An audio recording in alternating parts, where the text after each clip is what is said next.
It is the 5th round in the 2024 NFL Draft, and the Atlanta Falcons select. Now, that's a good question. A lot of people don't know who they're going to select, and a lot of things are going to change in this year's draft. But in this video, I'm going to tell who I think the Atlanta Falcons should select. No, this is not my mock draft, but this is just me knowing what the Atlanta Falcons will probably target and what they need going forward.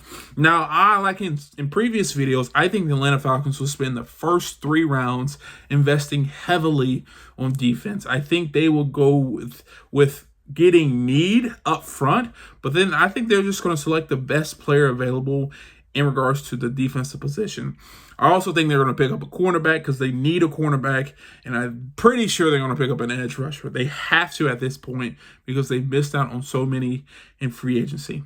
Now, in regards to that 4th round, if they have a 4th round pick, I think they're going to select an offensive player. I think there is some depth that they need to build. Receiver, lineman, quarterback. I think there's some positions where they can get a tremendous value if it's, Spencer Rattler or Pearsall out of Florida, receiver, whoever it is. I think they can get some phenomenal value in the 4th round if they be patient and select a guy and just draft the best available in regards to offensive. And then on the 5th round, I think they'll go a mixture of both. I think they'll just select the best player. Now, some phenomenal players that will be available in the 5th round. Number 1, Jarius Monroe, that cornerback out of Tulane. He's a player. He can play very well. He had a lot of production last year. He's rangy. A lot of people are saying he's not physical at the point. He's not a press corner. He kind of he doesn't want to get in somebody's face. And because of that, he kind of allows them to get open off that first, within those first 3 yards, which gets him into a lot of trouble. I also think he can make plays on the back end, though. He's a ball hawk. He has phenomenal ball skills. And he has production. He has locked people down.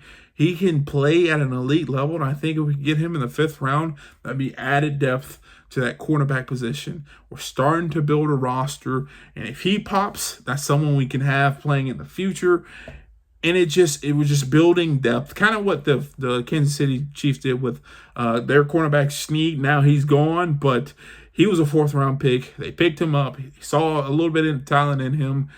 And boom, now he was probably one of the best corners last year, but that's beside the point. But I think if we can get him, Jarius Monroe, I think he's that type of player who will fall in the 5th round, but he should have a 3rd or 4th round grade, in my opinion, and I think that's a tremendous value for him there.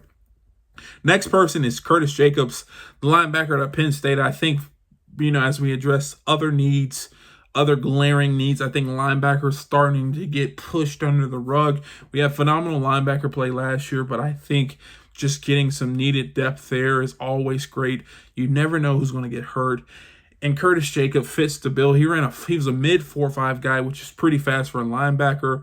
A lot of people are saying he doesn't play instinctual. He's kind of slow to reads, but I think that also has a lot to do with the defense he was in. He had different defensive coordinators coming in and out, and I think he's just not instinctual because he's not trusting in his keys and what he's seeing. He's a faster guy at 4.5. No, he's not a 4.4 and 4.3 guy, but 4.5 for a linebacker is pretty fast. He's about 6 feet, about 240. I think he can come down and make plays, and he's that added depth.